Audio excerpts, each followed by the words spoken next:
যারা আল্লাহ পাকের ওলি বান্দা, আল্লাহ পাকের মাহবুব বান্দা, আল্লাহ পাকের পিয়ারা বান্দা, আল্লাহ পাক তানাদেরকে এমন ক্ষমতা দেন ইন্তেকালের পরেও, মৃত্যুর পরেও তানারা রুহানি হালাতে পৃথিবীর যে কোনো স্থানে ভ্রমণ করতে পারেন। একটু জোরে বলুন, আরো জোরে বলুন, কথা বুঝবেন। যারা আল্লাহর মাহবুব বান্দা, আল্লাহর পিয়ারা বান্দা, আল্লাহর ওলিয়ে কামেল বান্দা, তানাদের ইন্তেকালের পরে রুহানি হালাতে পৃথিবীর যে কোনো স্থানে তানারা ভ্রমণ করতে পারেন। আরো জোরে বলুন। তো আজকের পীর কালিমুল্লাহ সিদ্দিক রহমাতুল্লাহ আলাইহির তারই মহব্বতে মাহফিল দিয়েছেন। আমি বিশ্ব নবীর হাদিস আমি শুরুতেই একটি বর্ণনা করেছি। আল্লাহ রসুল বলেছেন, আল মারউ মাআ মান আহাব্বা। বাংলা মানে হলো, পৃথিবীতে যে ব্যক্তির সঙ্গে আপনার ভালোবাসা থাকবে, যার সঙ্গে আপনার মহব্বত থাকবে, রসুলের হাদিস অনুযায়ী কিয়ামতের মাঠে ওই ব্যক্তির সঙ্গে তার হাসর নাসর হবে। একটু জোরে বলুন, আরো জোরে বলুন।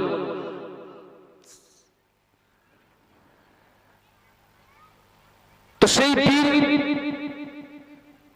কালিমুল্লাহ সিদ্দিক রহমাতুল্লাহ আলাইহি আজকের আমরা তানাকে হারিয়েছি। কি নিয়ামত আমরা হারিয়েছি, কি নিয়ামত আমরা হারিয়েছি। হয়তো সমাজের মানুষ এখনো, অধিকাংশ মানুষ আমরা এখনো পর্যন্ত উপলব্ধি করতে পারছি না কি নিয়ামত হারিয়েছি। বাবা, কারোর যদি কোথাও কেটে যায় তো সেই জায়গাতে, কাটা জায়গাটা সেলাই করতে গেলে ডাক্তাররা আগে অবশ করা কি দেয় বলুন না? ইনজেকশন দেয়। কারণ ডাইরেক্ট যদি ওই জায়গাতে সেলাই করে, ওই আক্রান্ত ব্যক্তি ওই সেলাই করা জ্বালা যন্ত্রণা সহ্য করতে পারবে না। সেজন্য ডাক্তার বাবুরা কি করেন না, অবশ করা ইনজেকশন দিয়ে তারপরে ওই জায়গাটাকে সেলাই করেন। তবে ভাই, ওই ইনজেকশনের ক্রিয়া, ওষুধের ক্রিয়া যতক্ষণ থাকে ততক্ষণ ওই জায়গাতে আপনি সেলাই করুন, পরিষ্কার করুন, রোগী কিন্তু বুঝতে পারে না, পারে না।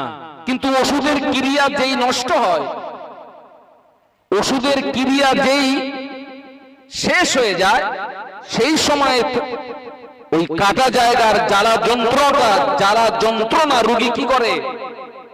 অনুভব করে, উপলব্ধি করে। তো আমরা কি নিয়ামত হারিয়েছি, হয়তো আমরা বহু মানুষ আমরা এখনো বুঝতে পারছি না। কারণ আমাদের ওই জায়গাতে এখন অবশ করা ইনজেকশন দেওয়া আছে মনে হয়।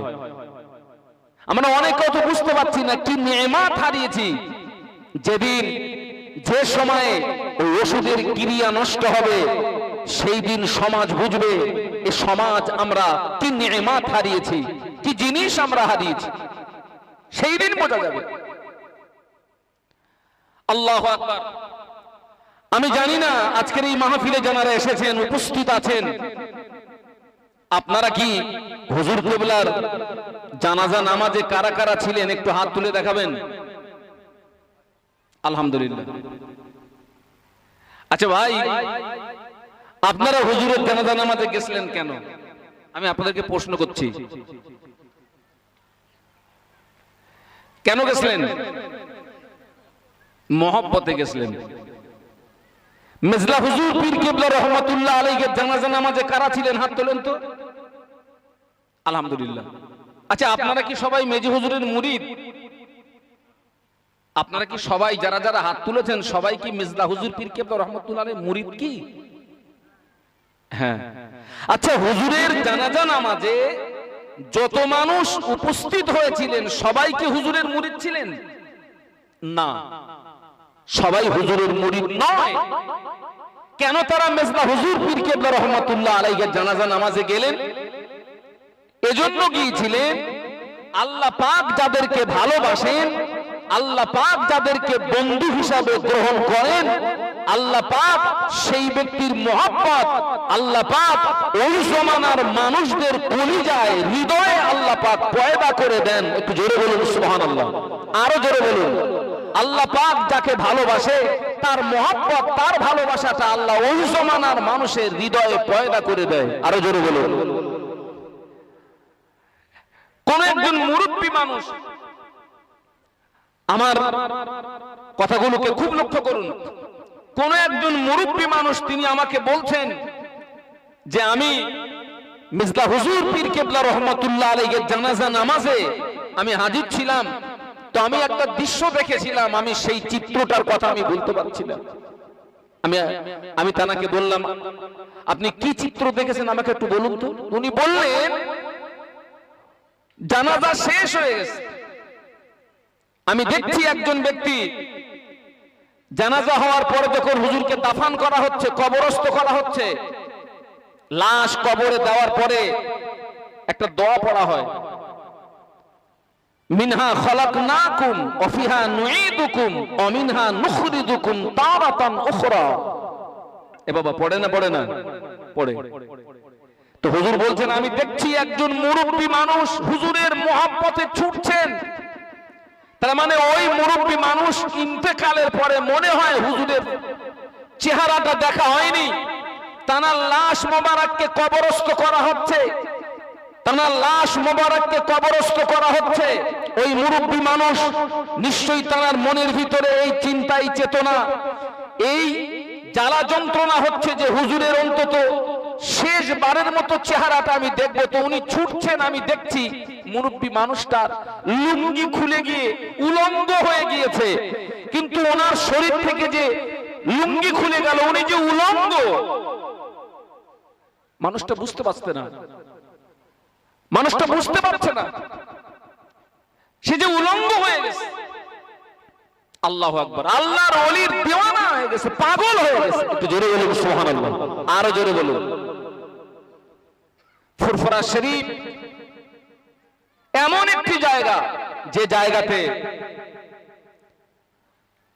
যে ফুরফুরা শরীফের মাটি আল্লাহ পাক, যে মাটিতে আল্লাহ পাক তার কত মাহবুব বান্দাকে আল্লাহ পাক পাঠিয়েছিলেন। একটু জোরে বলুন, আরো জোরে বলুন। ভাইরে, আমার আব্বার জানাজা নামাজে তো এত মানুষ হয়নি। আমার আব্বা জান তিনিও মানুষ, পীর কালিমুল্লাহ সিদ্দিক রহমাতুল্লাহ আলাইহি উনিও মানুষ। এই দুটি মানুষের ভিতরে পার্থক্য দেখুন। আমার আব্বার জানাজা নামাজে খুব বেশি বেশি লোক হলে 4 থেকে 500 লোক হবে, কোন গাড়ির দূর থেকে আসেনি। পীর কালিমুল্লাহ সিদ্দিক রহমাতুল্লাহ আলাইহির হুজুরের শেষবারের মতো তার চেহারাটাকে দেখার জন্য, তার মুখটাকে দেখার জন্য কত দূর দূরান্ত থেকে মানুষ পাগলের মতো ছুটেছে। একটু সুবহানাল্লাহ বলুন। কেন?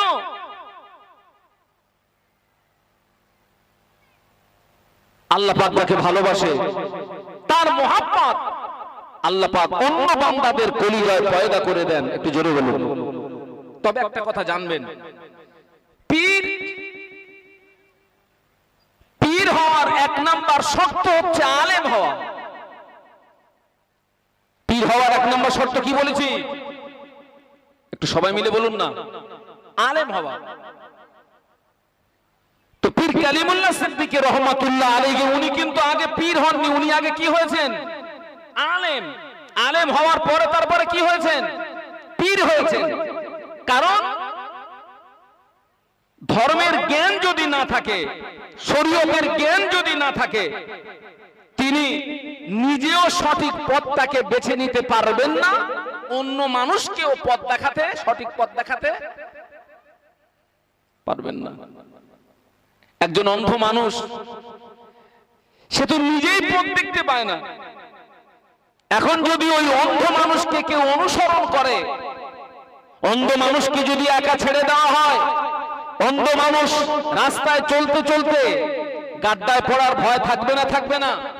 সবাই মিলে বলুন, থাকবে।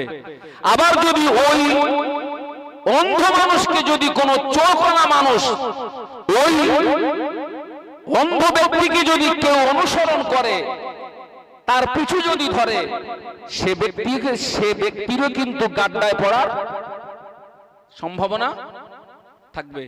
ভাই আমার কাছে যদি টর্চ না থাকে, টর্চ, একটা জায়গা, অচেনা জায়গা আপনি আমাকে ছেড়ে দিয়েছেন, গভীর রাত, বিদঘুটে অন্ধকার, আপনি আমাকে ছেড়ে দিয়েছেন, বলুন আমার ও গাড্ডায় পড়ার ভয় আছে না নেই? আছে। আর আমাকে যদি কেউ ওই গভীর রাতে আমাকে যদি কেউ অনুসরণ করে, ও যদি আমার পিছু ধরে, ওরও গাড্ডায় পড়ার ভয় আছে। তো আমার কাছে যদি একটা টর্চ থাকে, আপনি যদি আমাকে গভীর রাতে ছেড়ে দেন, তাহলে আমারও গাড্ডায় পড়ার ভয় থাকবে না, আর আমাকে যে ব্যক্তি অনুসরণ করবে ওই ব্যক্তিরও গাড্ডায় পড়ার ভয়, বলুন, থাকবে না।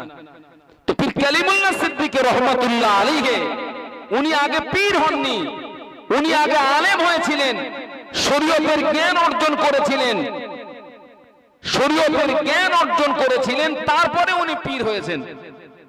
আল্লাহু আকবার। আল্লাহ পাক সেজন্য কোরআন শরীফের মধ্যে বলেছেন, ইন্নামা ইয়াখশাল্লাহা মিন ইবাদিহিল উলামা। একটু সুবহানাল্লাহ বলে দেবে না? আরো জোরে বলুন। আল্লাহ পাক কোরআন শরীফের ভিতরে আল্লাহ পাক কোন ইঞ্জিনিয়ারের কথা বলেননি। আল্লাহ কোরআন শরীফের ভিতরে মহান আল্লাহ পাক রব্বুল আলামিন কোন ব্যারিস্টারের কথা বলেননি। আল্লাহ বললেন, আমার বান্দাদের ভিতরে আলেম সম্প্রদায় আমাকে সবচেয়ে বেশি ভয় করে। জোরে বলুন সুবহানাল্লাহ। কারা বেশি ভয় করে? আলেম। আলেমরাই বেশি ভয় করে। একজন আলেমের মর্যাদা অনেক বেশি। হুজুর আলেম ছিলেন, পীর ছিলেন। বহু মানুষ পীর কালিমুল্লাহ সিদ্দিকী রহমাতুল্লাহ আলাইহির বক্তৃতার মাধ্যমে, তানার সংস্পর্শে বহু মানুষ সমাজের বহু মানুষ তারা আলোর রাস্তা পেয়েছে। একটু জোরে বলুন, আর একটু জোরে বলুন। সঠিক রাস্তা তারা পেয়েছে। অনেক বেনামাজি হুজুরের সংস্পর্শ থেকে নামাজি হয়েছে, অনেক বেরোজগার হুজুরের সংস্পর্শ থেকে আল্লাহর রাস্তায় রোজাদার হয়েছে, অনেক মানুষ যারা আদৌ জিকির করেন না, জানেন না, হুজুরের সংস্পর্শ থেকে তারা আল্লাহকে ডাকতে শিখেছে। একটু জোরে বলুন সুবহানাল্লাহ, আরো জোরে বলুন। আজকের সেই মহান এক ব্যক্তিকে আমরা হারিয়েছি। এই সমাজ একদিন বুঝবে, একদিন বুঝবে সমাজ। আল্লাহ সেজন্যই কোরআনে বললেন, ইন্নামা ইয়াখশাল্লাহা মিন ইবাদিহিল উলামা। আলেম সম্প্রদায় আল্লাহ পাককে সবচেয়ে বেশি ভয় করে। একটু সুবহানাল্লাহ বলুন। একজন আলেমের অনেক মর্যাদা, একজন আলেমের অনেক দাম। কারণ আলেম সম্প্রদায় আল্লাহকে ভয় করে, ভয় করে আলেম সম্প্রদায়। আল্লাহ পাক কোরআন শরীফের এক জায়গায় বলছেন, ওয়ালিমান খাফা মাকামা রাব্বিহি জান্নাতান।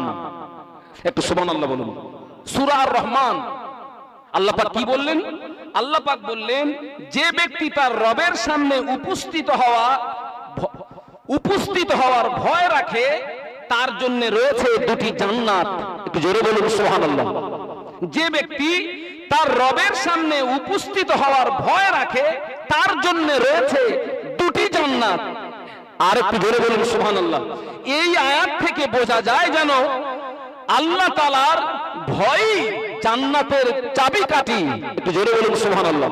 আল্লাহর ভয় জান্নাতে যাওয়ার কি এই আয়াতের দ্বারাই যেন বোঝা যাচ্ছে যে আল্লাহ পাকের ভয়ই হলো জান্নাতে যাওয়ার চাবিকাঠি। একটু জোরে বলুন সুবহানাল্লাহ, আরো জোরে বলুন। সেই জন্যই আল্লাহ বলেছেন ইন্নামা ইয়াখশাল্লাহা মিন ইবাদিহিল উলামা, আমার বান্দাদের ভিতরে আলেম সম্প্রদায়, উলামা সম্প্রদায় সবচেয়ে আমাকে বেশি ভয় করে। একটু জোরে বলুন সুবহানাল্লাহ, আরো জোরে বলুন। একটুখানি একটা কথা বলি, হুজুরের ইন্তেকালের, হুজুরের যেদিন জানাজা নামাজ হচ্ছে ঠিক তার আগের দিনে আমার এক জায়গাতে মাহফিল ছিল। জায়গাটা হচ্ছে আপনার বেলিয়াঘাটা পাম্প থেকে আপনার ডাইনে সোহাই রোড ধরে জায়গাটার নাম হচ্ছে নূরনগর মসজিদে আমার ওই দিন মাহফিল ছিল। তো ওই দিনে আমি ওই মাহফিলে একদম শেষের দিকে এসে একটা কথা বললাম, শেষের দিকে এসে আমি একটি কথা বললাম। সেটা সেই কথাটি হলো যে আপনারা হুজুর কেবলার জানাজা নামাজে আপনারা যাবেন, কোন ব্যক্তি যদি ঈমান সহ সওয়াবের নিয়তে,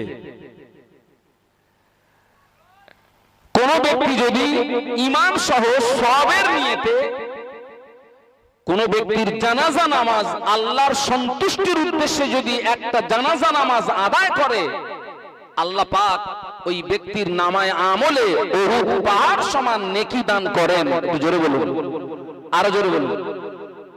ঠিক আমার এই বক্তৃতায়, আমি যে এখানে বক্তৃতা রাখছি, আমার এই বক্তৃতা কিন্তু এখন ডাইরেক্ট বহু মানুষ দেখছে, লাইভে দেখছে।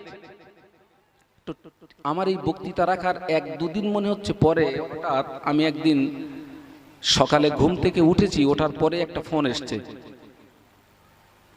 তো স্বাভাবিকভাবে ভাই ঘুম থেকে ওঠার পরে মন মেজাজ কিন্তু সেই সময়টা একটু আলাদা রকম থাকে।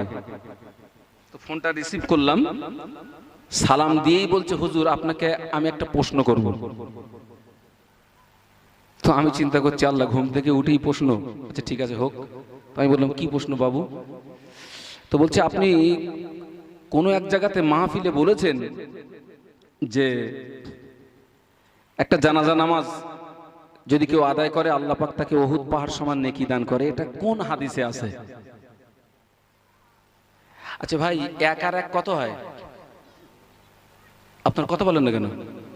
2। এখন কেউ যদি ফোন করে জিজ্ঞাসা করে হুজুর আপনি যে ওই দিন বলেছিলেন 1 আর 1 2, এটা কিভাবে হলো? আপনার কাছে আশ্চর্য লাগবে না? লাগবে না? আরে কথা বলেন না, লাগবে তো। তো আমাকে ফোন করে বলছে এই একটা জানাজা নামাজ পড়লে উহুদ পাহাড় সমান নেকি হয়, এটা কোন হাদিসে আছে? সাধারণ মানুষ দেখবেন ওরা কিন্তু এই কথাটা ওদের মধ্যে বেশি কিন্তু হয় যে এটা কোন হাদিসে আছে, এরকম হয় না? কোন হাদিসে আছে? ও কিন্তু হাদিসের কিছুই জানে না, কোন হাদিসে আছে। তো আমি বললাম ভাই আপনার পরিচয়, আপনার নাম কি? তো উনি নাম বললেন। আমি জিজ্ঞেস করলাম আপনার বাড়ি? তো বলছি অমুক জায়গায়, আমিনপুর। তো আমি বললাম ও একটা মশহুর ব্যাপারকে বলছি এটা কোন হাদিসে আছে? তাহলে তো বেচারা তো এত উদ্দেশ্য ভালো না। তো আমি ওকে ঘুরিয়ে বললাম ভাই সব বিষয় যে হাদিসেই থাকতে হবে এটা আপনি কোথায় পেলেন? শরীয়তের সব বিষয় যে হাদিসেই পাওয়া যাবে এটা আপনি কোথায় পেলেন? তো বলছে হাদিসে না হলে তাহলে তো কোরআনে পাওয়া যাবে। আমি বললাম সব বিষয় যে কোরআনেই পাওয়া যাবে এটা আপনি কোথায় পেলেন? আরে শরীয়তের এমনও বিষয় আছে কোরআনের ডাইরেক্ট নাই, আবার শরীয়তের এমনও বিষয় আছে ডাইরেক্ট হাদিসেও বলুন না নেই। তো আমি বললাম আপনি যে আমাকে জিজ্ঞাসা করছেন কোন হাদিসে আছে, প্রত্যেকটা জিনিস যে হাদিসেই থাকতে হবে এটা আপনি কোথায় পেলেন? তো যাক, ওনার সঙ্গে বেশ অনেকটা কথা বলতে বলতে আমি একটু রেগে গেলাম। আমি বললাম ভাই আপনি রাখুন, ফোন রাখুন। আল্লাহু আকবার। যেটা একটা মামুলি ব্যাপার, বুখারী শরীফ এবং মুসলিম শরীফে স্পষ্ট রিওয়ায়াত হযরত আবু হুরায়রা রাদিয়াল্লাহু আনহু থেকে রিওয়ায়াত এসেছে, কোন ব্যক্তি যদি ঈমান সহ যে সওয়াবের উদ্দেশ্যে, আল্লাহর সন্তুষ্টির উদ্দেশ্যে কেউ যদি একটা জানাজা নামাজ আদায় করে, আল্লাহ পাক ওই ব্যক্তিকে উহুদ পাহাড় সমান নেকি দান করেন। একটু জোরে বলুন, আর একটু জোরে বলুন। সেই ব্যক্তিটা পরিচয় দিলেন, যিনি আমাকে প্রশ্ন করলেন, বললেন আমি একজন মসজিদের ইমাম, আমি একজন মসজিদের। তার মানে ওর এই প্রশ্নের দ্বারাতেই আমি পরে এটাই ভেবেছি যে ওর ভিতরে এই ইমামতি করার যে জ্ঞান অর্জনের প্রয়োজন ছিল, যে যোগ্যতা থাকার প্রয়োজন ছিল, এই জ্ঞান ওই যোগ্যতা ওর ভিতরে নেই। কারণ ওই ইমাম মানে ও তো অনেক জানাজা নামাজ কি করে, ইমামতি করতে হয়। সেজন্য পীর কালিমুল্লাহ সিদ্দিকী রহমাতুল্লাহ আলাইহি, উনি পীর হয়েছেন পরে, আলেম হয়েছেন আগে। আগে আলেম, শরীয়তের জ্ঞান অর্জন করতে হয়েছে। কারণ শরীয়তের জ্ঞান ছাড়া, আপনি জানেন, শরীয়তের জ্ঞান লাভ করা ব্যতীত কেউ আল্লাহর ওলি হতে পারে না। যার ভিতরে শরীয়তের জ্ঞান নেই, ওই ব্যক্তি আল্লাহর ওলি হতে পারবে না, আল্লাহর মাহবুব বান্দা হতে পারবে না, আল্লাহর পিয়ারা বান্দা হতে পারবে না। কেন? যেহেতু তার ভিতরে কি নেই, শরীয়তের জ্ঞান নেই। যখন আপনার ভিতরে শরীয়তের জ্ঞান না থাকবে, কোনটা হারাম কোনটা হালাল এই বিচার করার মাপকাঠি তো আপনার কাছে থাকবে না ভাই, আপনার কাছে তো নেই, টর্চ লাইট নেই, তো আপনি, আপনার সামনে অন্ধকার, টর্চ আপনার কাছে নেই, আপনি কিভাবে রাস্তা দেখবেন, কিভাবে আপনি রাস্তা চলবেন? সেজন্য আল্লাহ পাক বলেছেন ওয়ালিমান খাফা মাকামা রাব্বিহি জান্নাতান, যে যারা আল্লাহকে ভয় করে তাদের জন্য রয়েছে কয়টি জান্নাত? বলুন, সবাই মিলে বলুন, দুটি জান্নাত। এই আয়াতের দ্বারায় বোঝা যায় যেন আল্লাহর ভয়ই হলো জান্নাতে যাওয়ার চাবিকাঠি। একটু জোরে বলা যাবে না? আর একটু জোরে বলুন, একটু মহব্বতের সঙ্গে বলুন। সেজন্য আমাদেরও উচিত, আমাদেরও উচিত, আপনি একজন মুসলমান হিসাবে আপনারা উচিত শরীয়তের জ্ঞান অর্জন করা। কতটা জ্ঞান? আপনি একজন সাধারণ মানুষ হিসাবে আপনার অতটা জ্ঞান অর্জন করা ফরজ, যতটা জ্ঞান নামাজ পড়তে গেলে যতটা জ্ঞানের প্রয়োজন, রোজা রাখতে গেলে যতটা জ্ঞানের প্রয়োজন, হজ করতে গেলে যতটা জ্ঞানের প্রয়োজন, যাকাত দিতে গেলে যতটা জ্ঞানের প্রয়োজন, বিবি ছেলে মেয়েকে নিয়ে সংসার চালাতে গেলে যতটা জ্ঞানের প্রয়োজন, এতটা জ্ঞান অর্জন করা কি প্রত্যেকটা নরনারীর জন্য ফরজ? একটু সুবহানাল্লাহ বলুন। প্রত্যেকটা নরনারীর জন্য কি এতটা পরিমাণে জ্ঞান অর্জন করা ফরজ। আমাদেরকে শরীয়তের জ্ঞান অর্জন করতে হবে। কারণ আল্লাহ রাসূল বলেছেন, আল্লাহ রাসূল বলেছেন, আহারে তালাবুল ইলমি ফরিদাতুন আলা কুল্লি মুসলিমি ওয়া মুসলিমা। একটু জোরে বলুন সুবহানাল্লাহ। আমাদের নবী, নূর নবী, হাবিবুল্লাহ জনাবে মুহাম্মদুর রাসূলুল্লাহ সাল্লাল্লাহু আলাইহি ওয়াসাল্লাম ১৫০০ বছর আগে নূরের জবানে এই হাদিসটি বর্ণনা করেছিলেন। আল্লাহ নবী বললেন, তালাবুল ইলমি ফরিদাতুন আলা কুল্লি মুসলিমিন ওয়া মুসলিমা, প্রতিটা নরনারীর জন্য জ্ঞান অর্জন করা ফরজ। বলুন সুবহানাল্লাহ। আপনি সাধারণ মানুষ, আপনি আম মানুষ, আপনার জন্য অতটা জ্ঞান অর্জন করা ফরজ। নামাজ পড়তে গেলে যতটা জ্ঞানের প্রয়োজন, রোজা রাখতে গেলে যতটা জ্ঞানের প্রয়োজন, হজ করতে গেলে যতটা জ্ঞানের প্রয়োজন, যাকাত দিতে গেলে যতটা জ্ঞানের প্রয়োজন, স্ত্রী পুত্র বিবি বাল বাচ্চাকে নিয়ে সংসার পরিচালনা করতে গিয়ে যতটা জ্ঞানের প্রয়োজন, আপনাকে অতটা জ্ঞান অর্জন করা আপনার জন্য ফরজ। বলুন সুবহানাল্লাহ। ভাইরে, এখনো পর্যন্ত প্রত্যেকটা জানাজার নামাজে ইমাম সাহেবকে জানাজা নামাজের নিয়ত বলে দিতে হয় না, হয় না? আপনারা কথা বলেন না কেন? জীবনে কত জানাজা পড়েছে, এখনো পর্যন্ত জানাজার নিয়ত মুখস্থ হয়নি। এখনো পর্যন্ত আমাদের বলে দিতে হয়, প্রত্যেকটা জানাজার নামাজের ময়দানে নিয়ত বলে দিতে হয়। বাস্তব বলছি না অবাস্তব বলছি? এখনো পর্যন্ত ঈদের ময়দানে জানাজা, আপনার ঈদের ময়দানে ঈদের নামাজে কি বলে দিতে হয়? নিয়ত বলে দিতে হয়। আমরা জানি না, আমাকে ভুল বুঝবেন না, কোন কথা বোঝাচ্ছি আজকের যার আত্মা কল্যাণার্থে, যারই মহব্বতে আপনারা মাহফিল দিয়েছেন, আমি সেই ব্যক্তি সম্পর্কে দুটো কথা বলছি। পীর কালিমুল্লাহ সিদ্দিকী রহমাতুল্লাহ আলাইহি আজকের জানাকে আমরা কি নেয়ামত হারিয়েছি, পরে বুঝবো, সব বোঝা যাবে। সেদিন কিন্তু তিনি বিদায় নিয়েছেন, মানে আর সেই